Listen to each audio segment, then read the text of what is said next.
دا دی کنه ها ښه امام بخاری باب دی په دې خبره کې اذا قالو کله چې یو نو مسلم خلک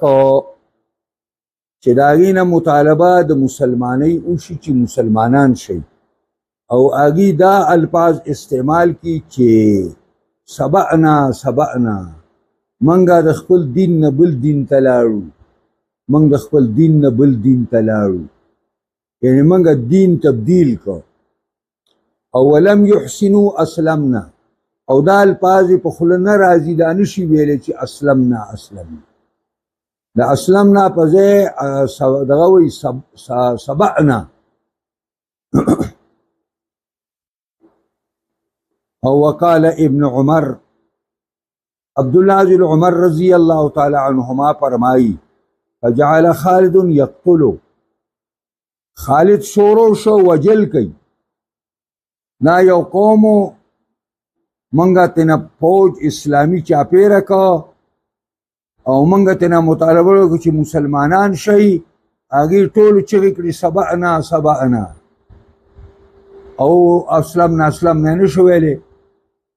خالد خزور اور سڑے دے توری روازی شوروی پہ خلق وجن وقال النبی صلی اللہ چکل رالل او نبی علیہ السلام تخلق ویل چی خالد دالو بکڑی دا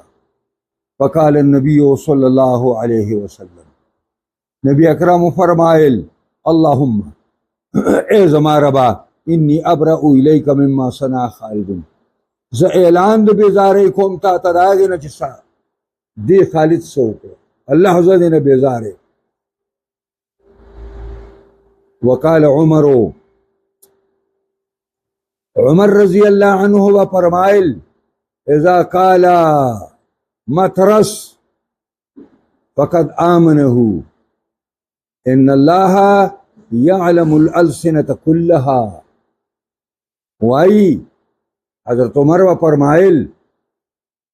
چې یو سړی عربي نه پیژني په عربي نه پوهېږي او پارسي خوان دی او ته ورته اذا قال کله چې دی ووایي چې مترس تو هغه ته په پارسۍ کې وایي چې مترس مه یارېږه یو غیر مسلم ته وایي مه یارېږه نو فقد آمنه یقینا د دل امن ورکو دا دل امن اوس که دی وجنی نو دی به خایني بیا او ته وایې چې نه مترس معنا باندې خو زه نه پوهېږم نو وایي چې ان الله یعلم الالسنة كلها الله تعالی له ټولې ژبې ورځي ټولې ژبې الله تعالی ښودلي دي بندګانو ته هغه له خو خود ورځي نو مترس په معنا هم پوهېږي الله چې مه یارېږه بس فارسي خو هم څه ګرولې را ګرولې ده که نه ده اوس خو د اردو کدا کاته خرابه کړه چې فارسي هغه کتابونه و هغه مو ټول په اردو کې شوي دي ان جنحوا للسلم فاجنح لها وتوكل على الله انه هو السميع العليم او دا آیاتم پکې غلولا ان جنحوا للسلم یاره ګورم دکېږئ ونه ښه نه پر روان وي بس کماویل لوېدې وایي ان جنحوا للسلم کمایله کېږي دا کفار روغې ته چې روغ ورسه کوو نو فجنح لها تم مایل شه روغې ته اوس که دغه دا به ما سره ټګي به وکړي لکه راوس چې کومې ټګۍ وکړلې امریکې چې کومې ټګۍ شروع کړي دي چې یو ځل یې هلته په غزا کې صلح وکړو بیا یې خپلو کوټګانو ته ویلې چې مسلمانان ماتوئ او ایران ته یې ویل تا سره باس کوم او هلته اسرائیل ته ویل ته پې حمله وکړه او بل ورته بیا ویلي وي بیا به دغه شروع کوو نو چې بس ویل ښه دا دغه به کوو دغه به کوو ملاقاتونه به کوو او هلته وله بله د شپې رالله او د هغې جوهري تنصیبات وي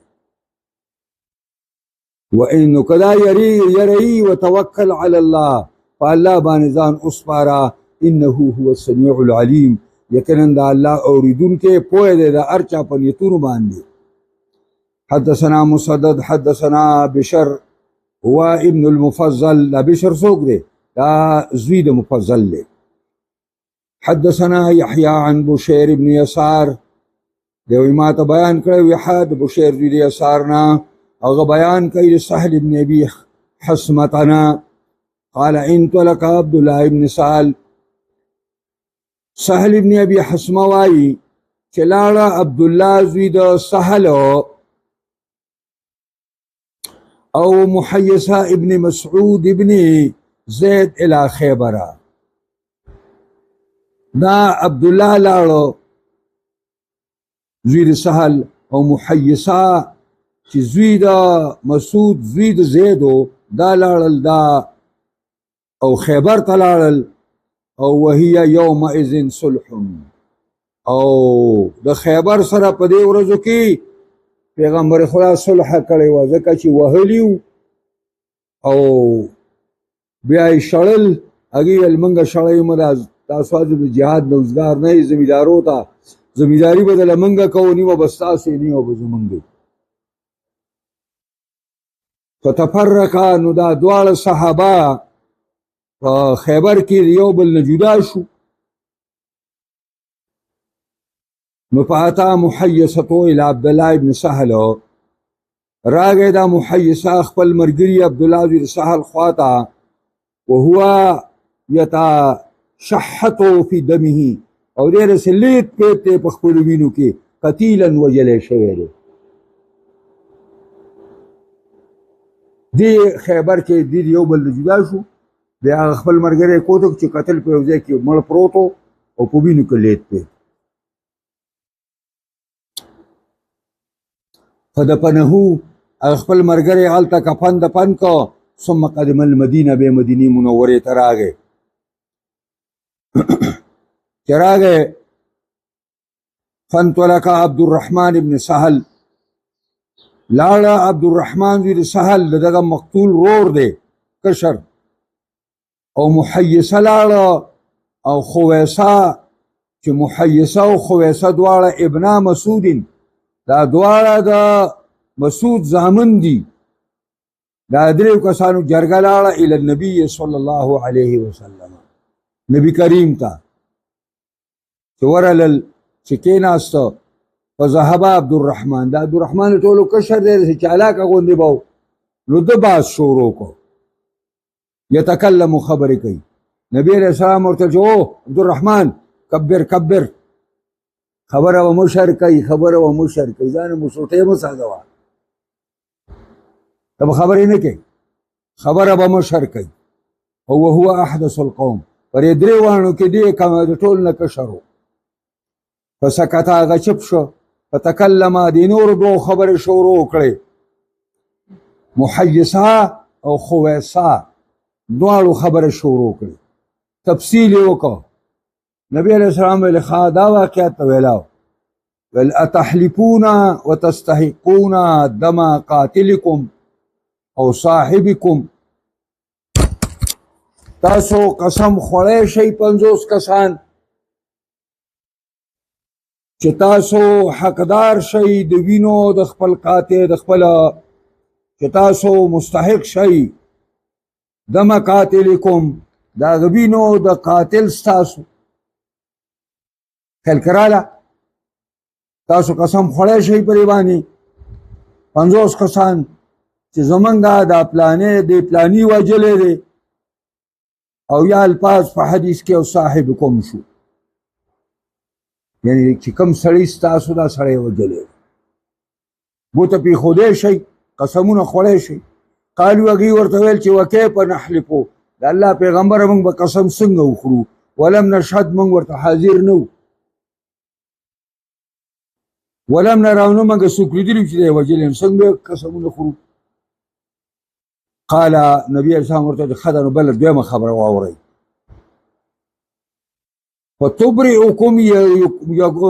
فتبرئكم يهود ب50 يمينا نو بیا به ځان پاک کی ستاسو نه یهود په 500 کسانو قسمونه باندې بس بیا په 500 یهود راشي یهودیان هغوی به قسم وخوري چې موږ نه دی وجلی بس ختم شو فقالوا كيف ناخذ ايمان قوم صحابه ورته وایي د الله پیغمبر څنګه به موږ عمل وکړو په قسمونو د یو قوم کفار باندې د کافر په قسم به موږ څنګه باور وکړو جي نبی علیه الصلاة والسلام پوه چې مسله نه حل کیږي نو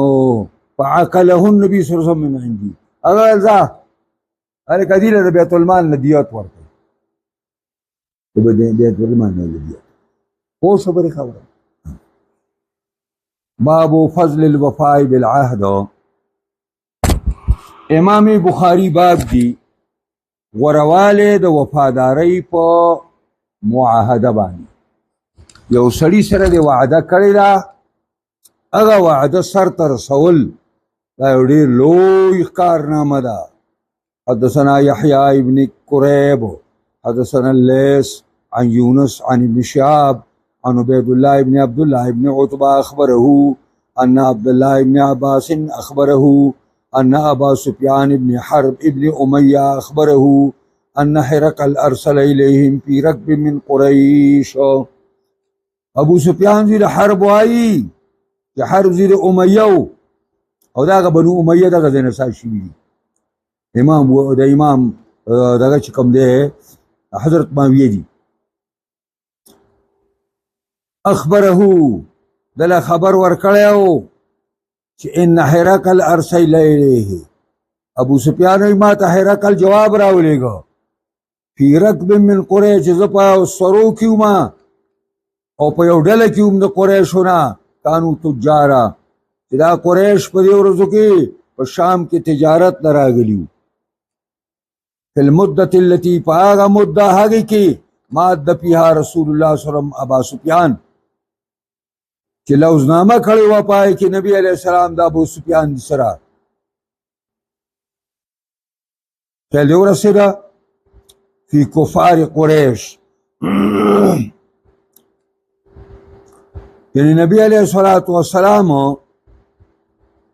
د کفارو د قریشو سره د ابو سفیان دي سره په هغې کې لوزنامه کړې وه دا واقعه هغه وخت وه چې نبی علیه السلام په حدیبیه کې صلح وشوله نو دا د شام واقعه د هغې نه وروسته وه دا یې معنی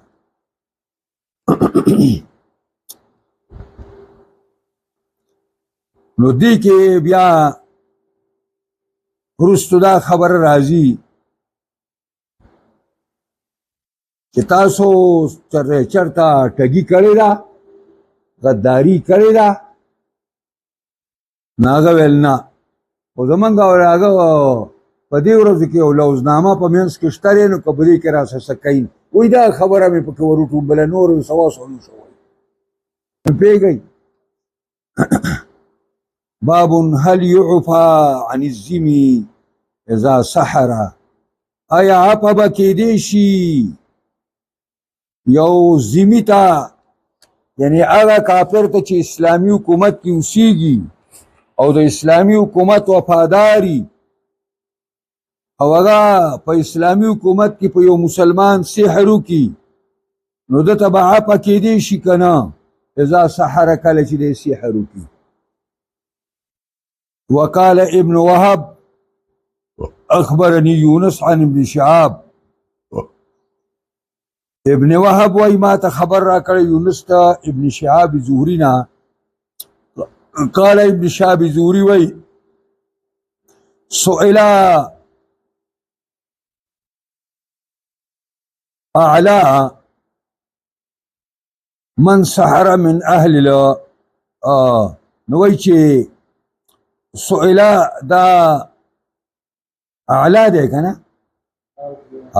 نو سئل اعلی تپوس شو د اعلی صاحبنا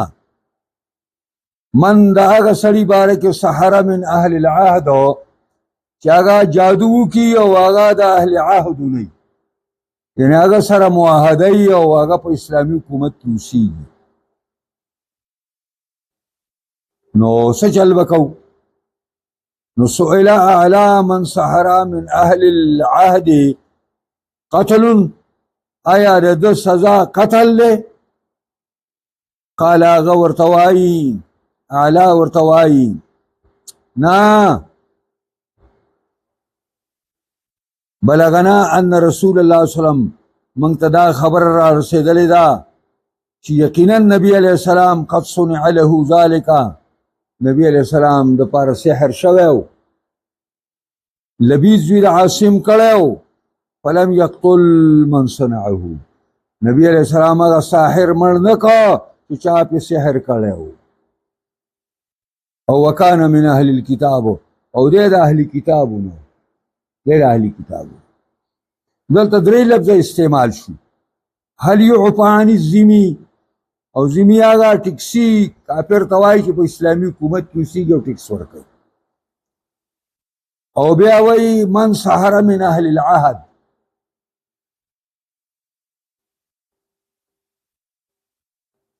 نو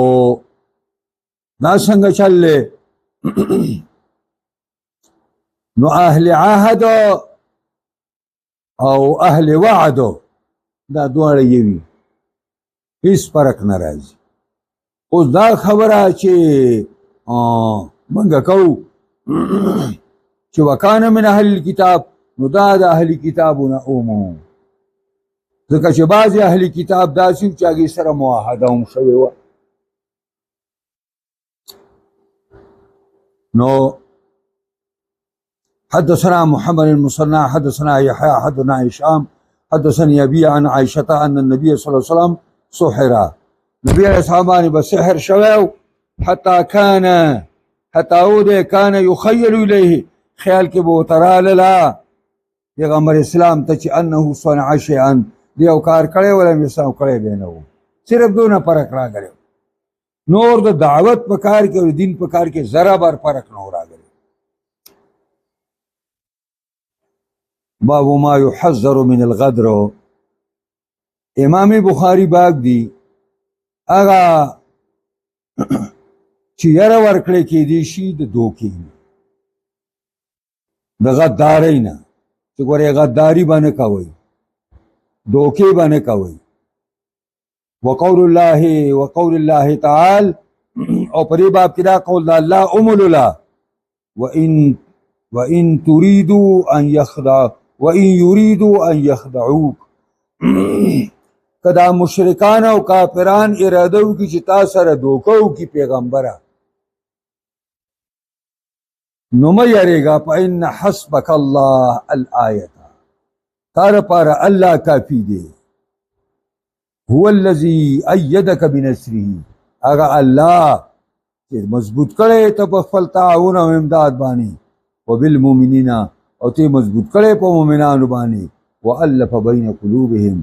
او مینا چوری دا الله په من دړونو مؤمنانو کې آیات حدثنا الحميدي حدثنا وليد بن مسلم حدثنا عبد الله بن علاء بن زبر قال سمعت بصر بن عبيد الله انه سمع ابا ادريس قال سمعت عوف بن مالك دا ابو ادريس وايي ما خپل استاد عوف بن مالك اشجعين اوریدلیو کیا صحابیو قال زما دا استاد وايي چې اتيت النبي صلى الله عليه وسلم في غزوه تبوک زه نبی علیہ السلام خواته رالم او دا په غزوه تبوک کې دا مسله ده وهو في قبة من ادم او دا نبی علیہ الصلوۃ والسلام په یو خیمه کې و دو سرمنی خیمه وا پای کې ناستو فقال احدث ستا بين يدي الساعه ما ته ویلي عوف اشمیرا شپږ نخې مخکې د قیامت چې قیامت راځي نو شپږ نخې به موجودېږي شپږ نخې دا یو وشماره. نمبر 1 موتی، زما مرګ وشماره. زما مرګم دا د قیامت د علاماتو نه به یو علامه چې قیامت نږدې دی. نمبر 1.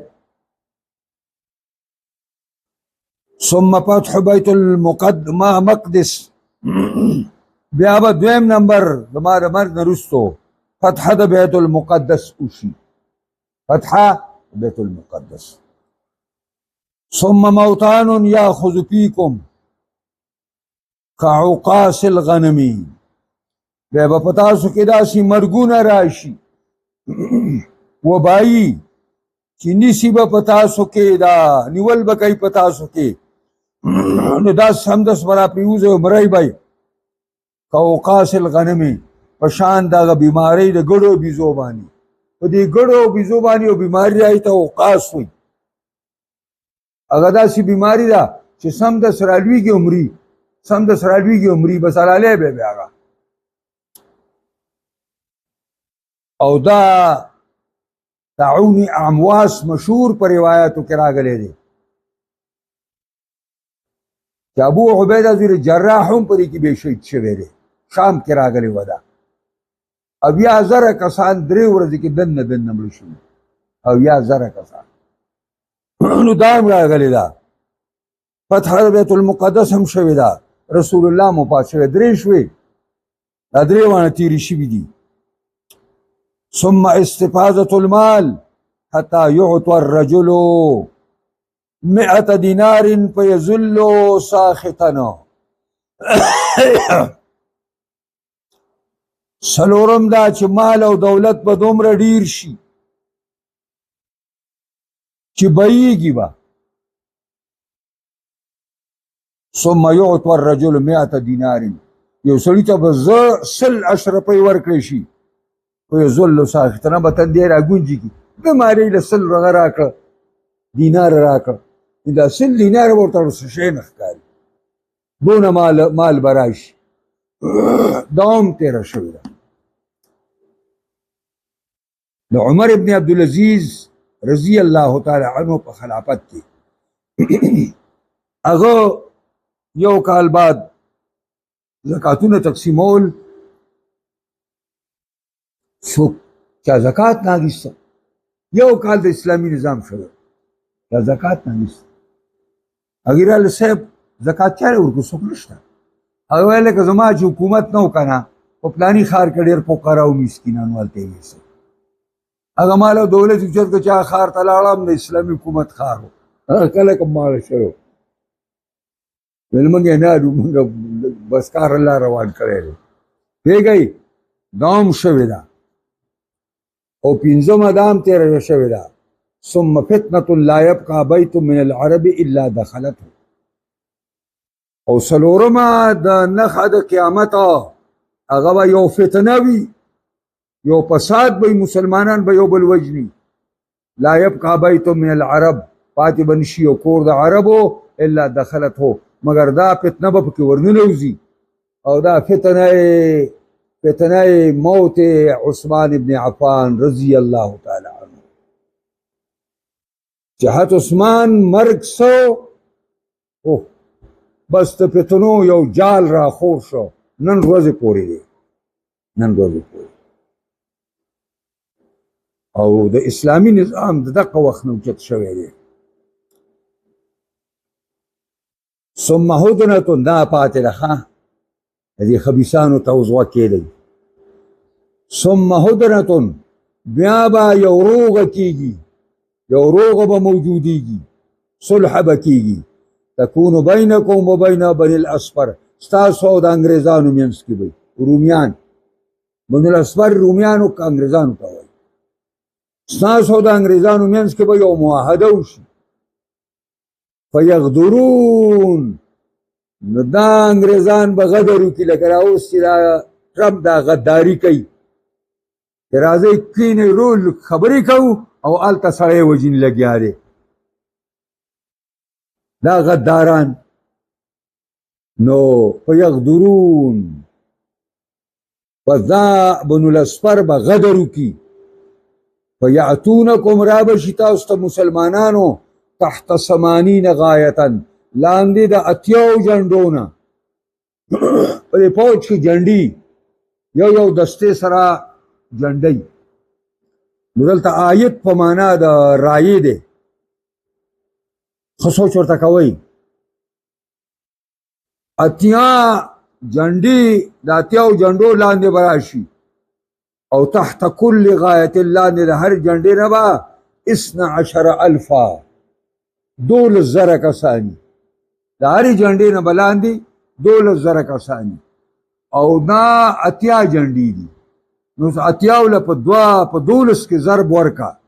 او نه دغه روباسي حساب څه شو ها 9,60,000 فوج به ګورې دا نو دا پاتې ده دا کار به موږ انګریزان کوي پوهېږئ دا یوه پاتې ده حدثنا ابو اليمان حدثنا شعيب بن زهري عن حميد بن عبد الرحمن عن ابي هريره قال بايعني هذا با پاتې شو نور نه وایم زه بیا هغې دا دغه مې نه ولیدلی